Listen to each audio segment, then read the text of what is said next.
Good morning, Good morning. everyone. Welcome to the 112th episode of Monday Morning Coffee with Kyle and Ann.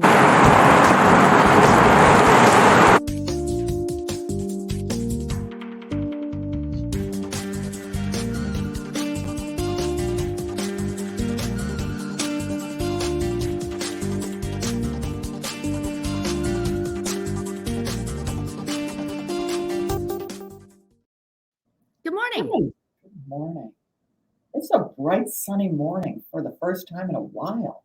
It's glorious, isn't it? Yeah. Just a quick hello, everybody. I'm Anne.Rossley. I'm here with Kyle Harvey. Together, we sell real estate in downtown Chicago for Baird & Warner in the Gold Coast office, and we love talking real estate. So since I saw you last, we had 4th of July, we had NASCAR.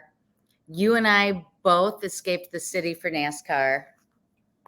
Well, I thought it was going to be bright sunshine and craziness and people having a great time, and thought, you know what, let's go to California. But it rained the whole time, apparently. Yeah. Wow.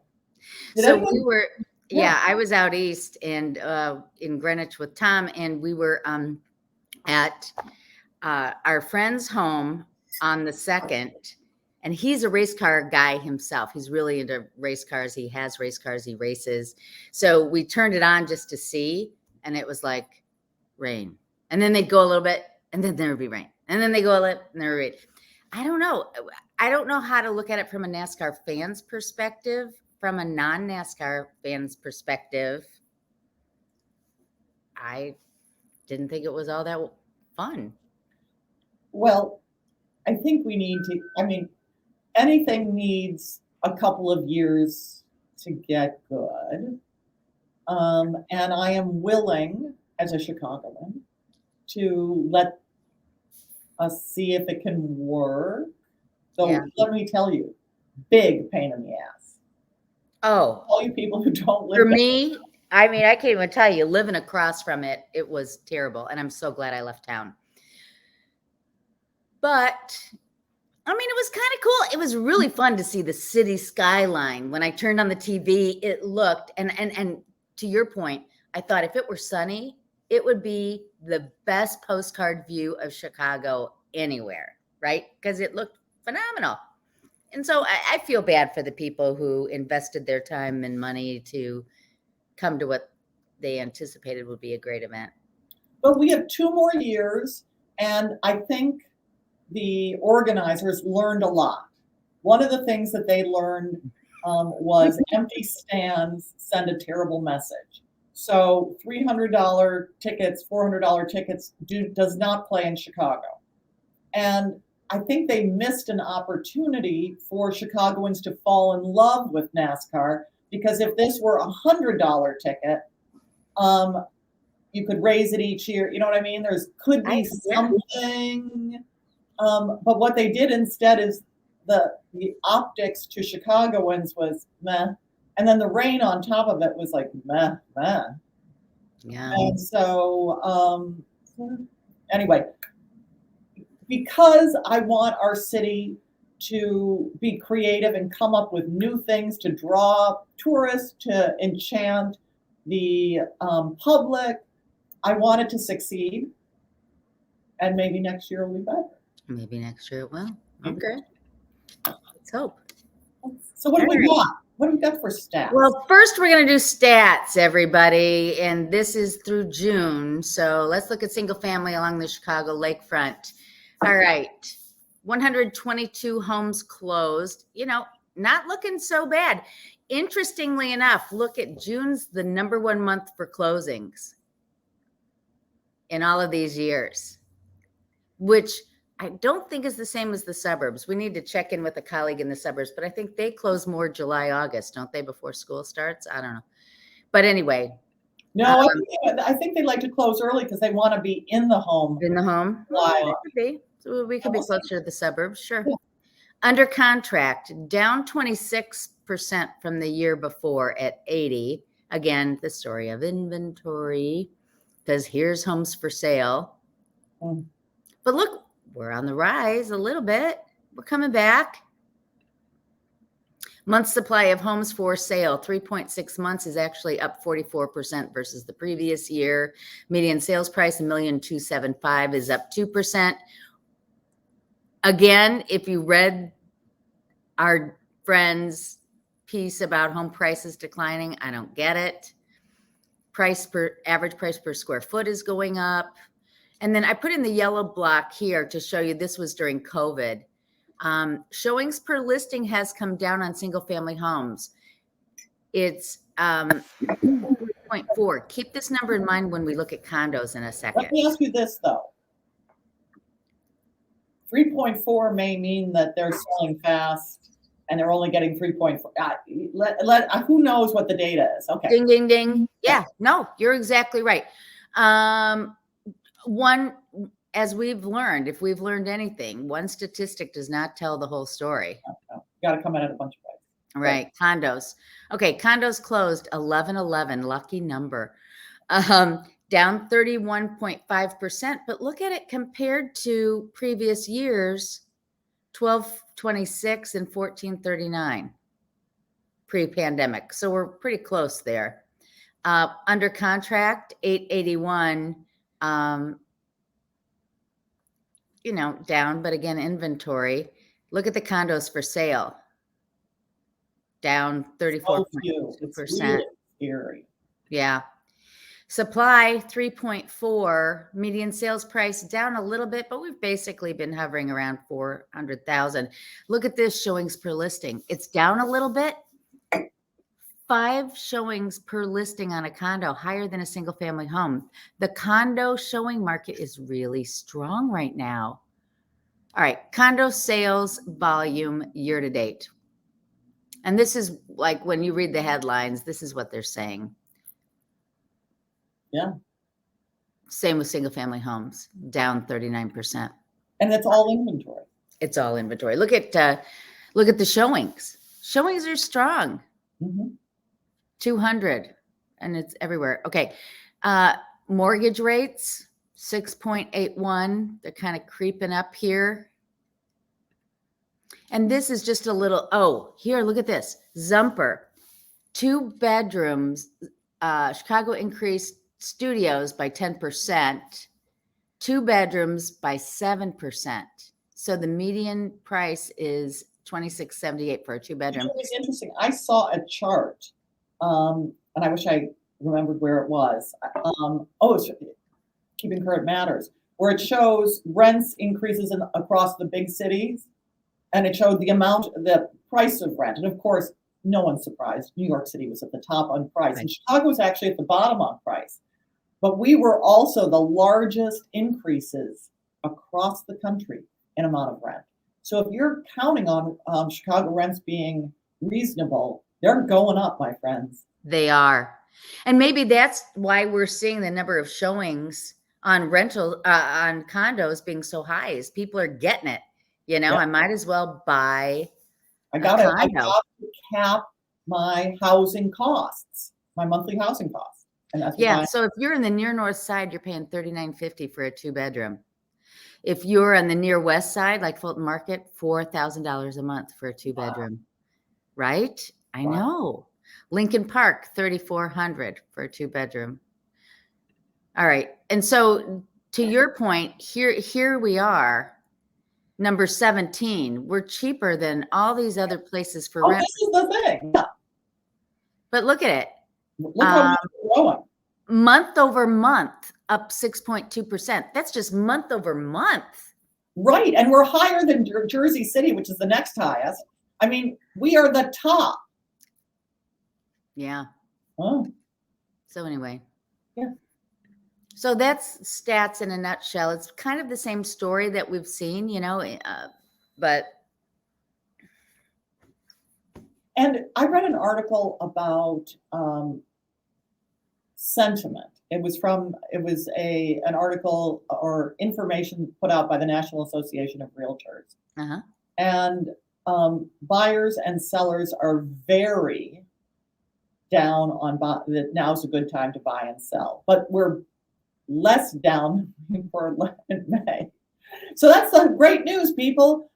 In May we were like 17% of people thought it was a great time to buy or sell, and now it's 25%. But it's still such a shockingly low number. So, well, and I don't know like what your people are saying, but I've got some buyers who really want to buy, but they're struggling with interest rates, but they know they need to buy, so it's kind of this like, where's my so place? in my experience,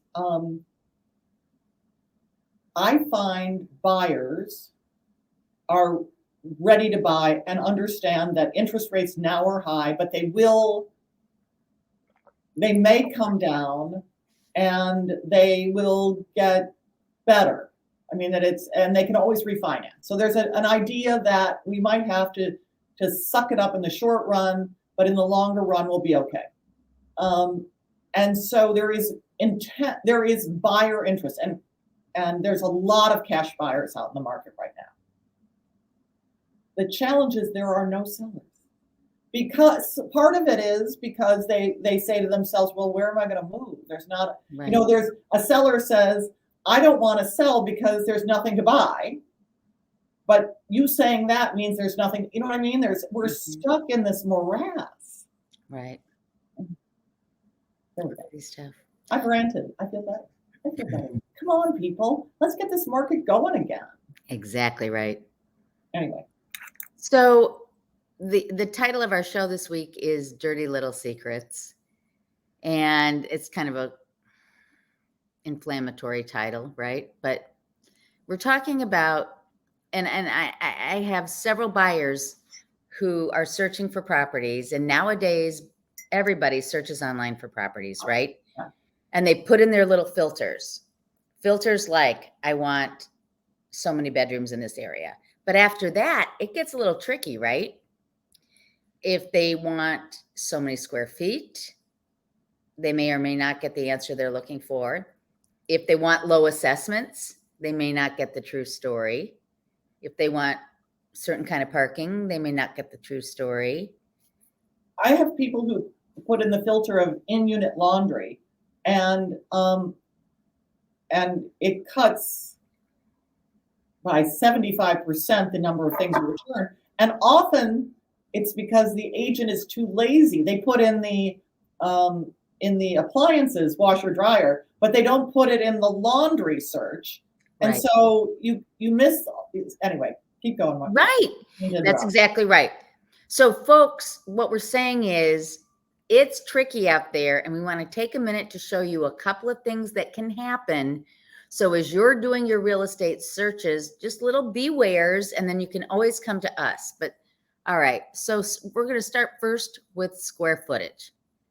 So you were talking, Kyle, about Sandberg square footages, right? Mm-hmm. And how they don't put them in. Well, no. Some do, and some don't. And so I have to go confirm by looking up the tier, Yes. what the square footage is. Right. And for those of you, the tier is like all the O2 units maybe have in a certain building, face the same direction, have the same floor plan, have the same number of square feet. So we have to go in and look at all the O2 sales and see, but even that can be different. You'll see some that say 725, some round up to 740 or 750. Some have 0, right? It's crazy. And just so you know, people, as you're watching this, it is when I took the course on real estate, brokers and sellers are at risk if they misrepresent the square footage. Mm-hmm. If it's if you round up, 744 to 760 or 750, then where's my 6 square, and that is. And there have been lawsuits where buyers have won. So we do have to be careful. Right. So here's a search, and you're looking at the back end of the MLS. Kyle, of course, you know this very well. We're looking in 8024, which is Westtown, 325 to 500, 2 bedrooms only, minimum, maximum. And let's just say we want 1250 square feet, which wouldn't you say is like a basic number, right? 1250 square feet for a 2 bedroom is not a large 2 bedroom. It's a basic 2 bedroom. Yes. 7 found. So you're like, how can there only be 7? So then we say 1250 or 0, and we get 21. Right. So then we say, okay, I want 2 full baths. Now we're down from 21 to 15. Then we say, all right, but I want parking. I really want garage parking. Well, if I want garage parking, now we're down to 5. So then I say, okay, garage or a space, just one is all I ask for. Now I'm up to 13. So this is the 13 that you get. And I just want to run through this so our viewers can see. Here's square footage. And look at the difference. You can go, and again, this is 1250 minimum, but you can go from 1495, or no, here's 1300 to 1900, but look at all these zeros. So if you say you want a certain size, you're going to miss all of these. Here's exposure. Exposure is, I wouldn't use it. I would look at it, right? Because in this case, this condo faces 3 ways. That's a corner unit versus this one that only has one exposure south. Here's the number of cars. And these don't have anything in number of car spaces. So they would not have shown up. And here are the details. So can I also show you something that makes me crazy? Yeah. About, parking? Yeah. Oh, you need me to add you in here? No, I gotta, hold on. No, here we go. Let me just see if I can share screen. And let's see. This is it. Okay, do you guys see this? Fudging parking? Okay. So these are this is Kyle's pet peeve. So these are 2 buildings that have no garage. And they say the number of parking spaces, 1 garage spot. And they say 1 garage spot here. Do you see that? So if I'm looking for a condo with parking and I say 1 parking spot, I'm going to find these 2 units and they'll be in my list. And parking's not included because sometimes, for example, sometimes people sell the spots separately. So parking's not included, but it's available. And you'll say that in the description. Here, or it could be leased, right? Like in your building where you pay a monthly fee. Right. So it's not included in the price, but it's not included in the price because it's all rental. It's valet, it's all rental. Mm-hmm. But I looked for these because I know these don't have garages and they say nothing. But often what they'll say is parking nearby. Mm-hmm. And that's not true. That means that they're lying about the number of spaces. So what they should do instead is say 0 and put in the description parking nearby. There are a lot of options. Here's an option, or I'll pay X. But in fairness, I'm not. No, that's wrong. Wrong. Don't say in fairness. The reason these agents do it, pretend you are the seller of these 2 properties. Your agent is trying to get you the most eyeballs. Right. So that you say, I love this unit so much that I will park next door because I love the unit so much. You wouldn't have seen this unit otherwise because so many buyers out there don't rely on us anymore. They used to when we had the listings and they didn't have the information, then we would share it all and say, this doesn't have parking, but it's really great in all these other ways, blah, blah, blah, blah, blah. But now buyers won't look. So the way the agents are trying to end run that, right, is by saying parking. So no, I agree with you. It's wrong. That's our job. So now I'm going to stop sharing. Stop. Okay. No. Our job, not their job. I want to be able to say, I know there is parking right next door. You're going to be fine. This is what everyone does. It's a piece of cake. Right. But to lot, this is This is misrepresenting, and we're not allowed to misrepresent. Right. Right. Okay. So here's another one. Parking space garage. Is it included? No. Okay. But look at this. Garage has wait list. Check Spot Hero for options nearby. So it really doesn't have parking. No. Here's another one. There's parking in the building, but it's a wait list. Mm-hmm. Go ahead. Yeah. The wait list, and there's no sense of when the wait list will clear. Right. Oh, exactly. Nobody can ever represent that. This is one of the biggest pet peeve ones I have, and this agent knows better. Look at this. Let's see. Parking 1. Right? Least parking is available nearby. Right. But now I'm going to switch. This is the same unit. Now let's talk about assessments. This is a co-op. Assessments 1830, taxes 6293. The monthly assessment is 1524. What? No. Not 1830? Plus 2285 for the mortgage, plus 20 for gas, for a total of 1829.80. Okay, so that's where they get that. Property taxes are an additional 635. Kyle, you know co-ops. Are taxes included in your assessment in a co-op? Absolutely. Absolutely.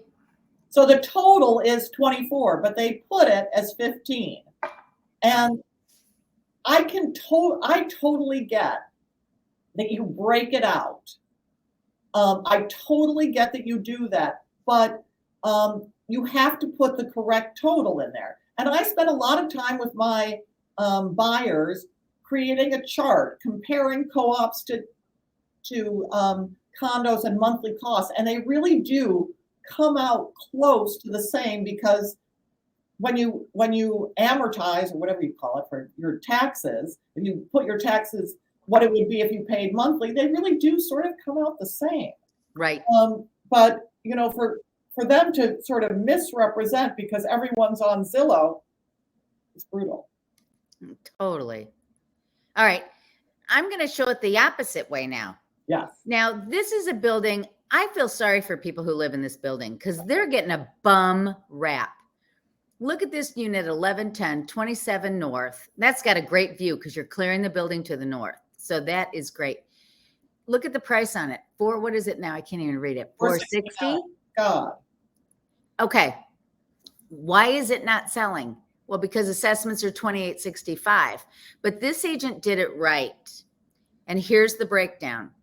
2108 on assessments plus reserves plus parking.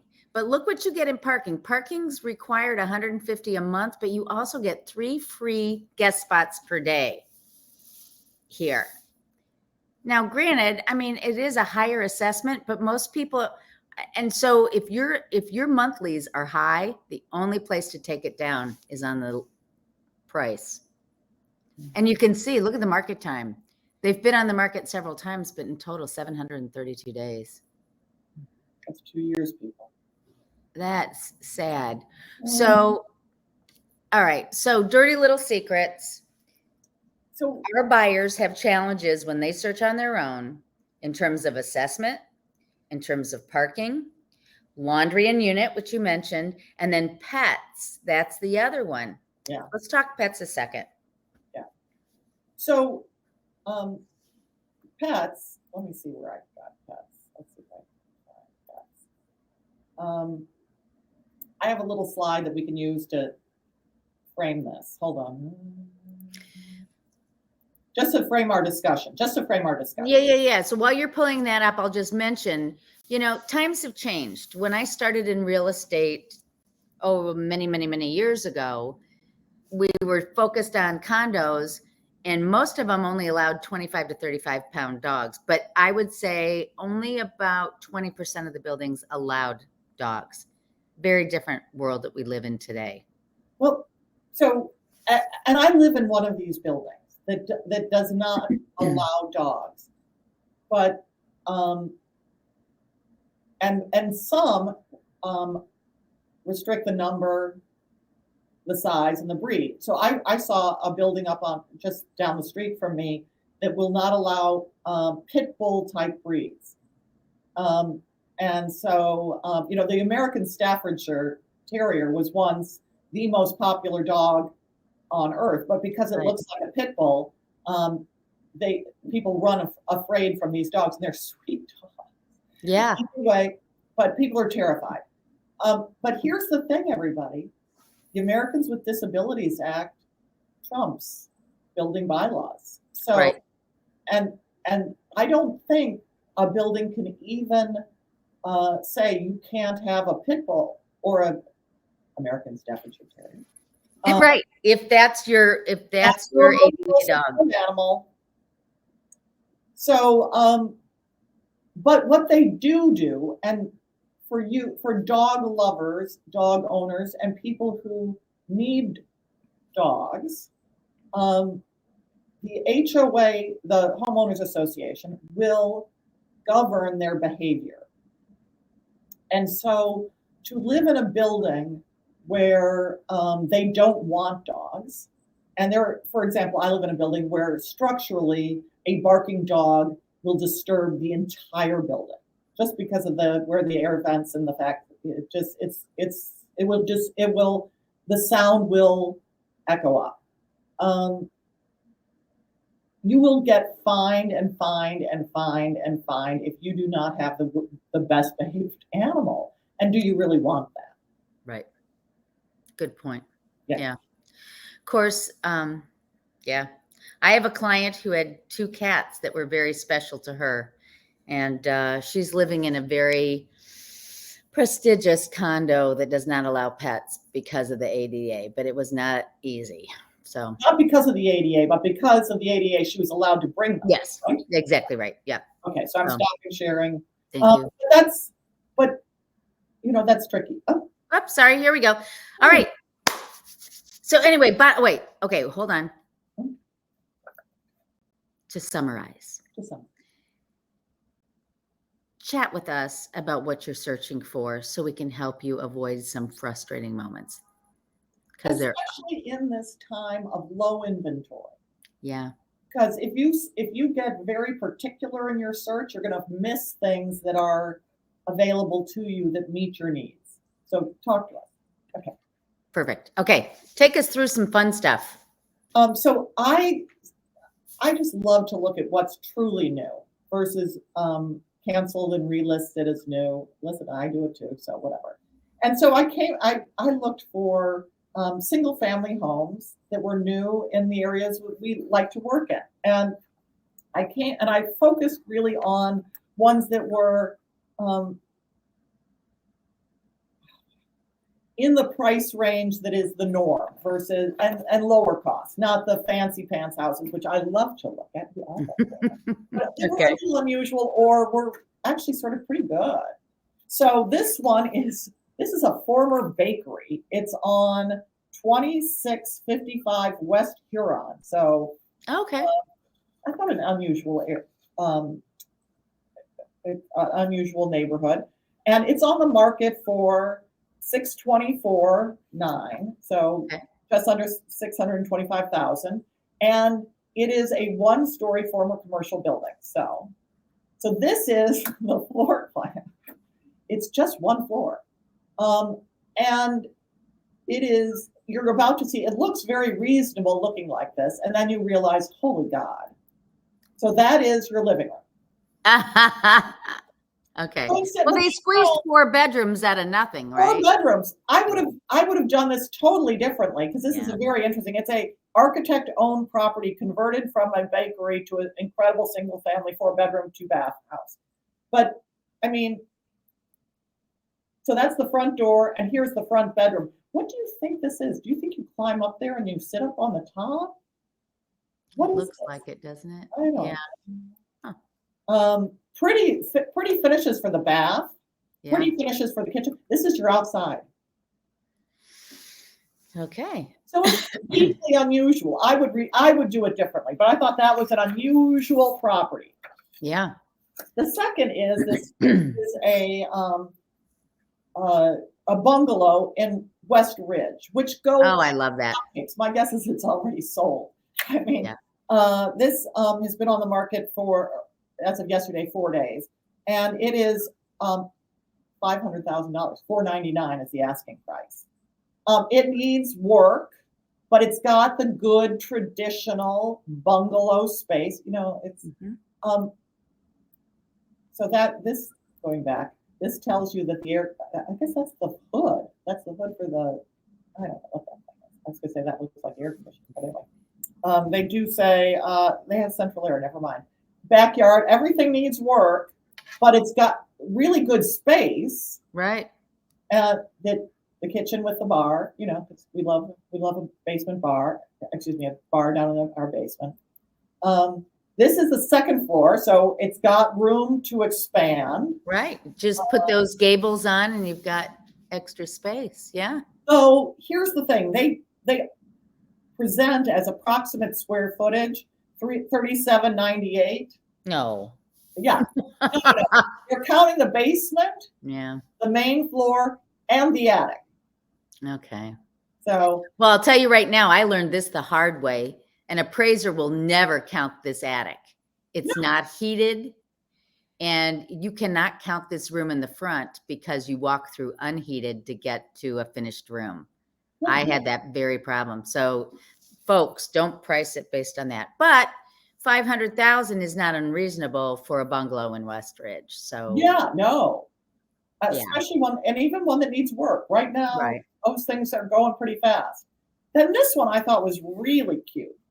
So this is an 2121 West Grace. It's on the market for 1.150.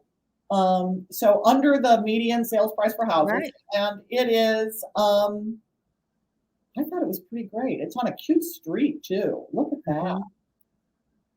You know, perfectly. I have a lot of people who really like a separate entrance, an entrance where you can come in and have it be an entrance. Right. And so this has that. A number of remodels get rid of this space, but most of my buyers don't want to enter into a living room. Right. Yeah. I find that to be true as well. Nice dining room and kitchen. Eden kitchen. Really nice. Pretty backyard and a deck. Big main bedroom. Ensuite. Nice downstairs. Look, they finished the downstairs. I think it looks great. And that's what your back of the house looks like. How charming is that, people? Yeah. So those are our pretty properties for today. I love it. Really good stuff. Yeah. So, thanks. We covered a lot of ground today. Everybody, thank you for watching. Please subscribe to our channels, follow us on social media, and send us your questions.